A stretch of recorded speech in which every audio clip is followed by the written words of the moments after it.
আজ 16 আগস্ট 2023 খুলনা জেলা যুবদলের সাধারণ সম্পাদক ইবাদুল হক রুবাইয়কে ঢাকা শ্যামলীর নিজ বাসার সামনে থেকে সাদা পোশাকধারী গোয়েন্দা পুলিশ তুলে নিয়ে যায়।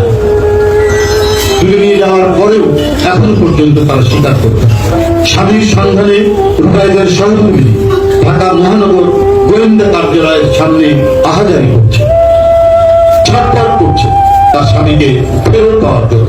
এগুলো মুহূর্তেই তারা যে করতে পারে, করতে পারে এবং এটাই আওয়ামী ইতিহাসের পরিষ্কার।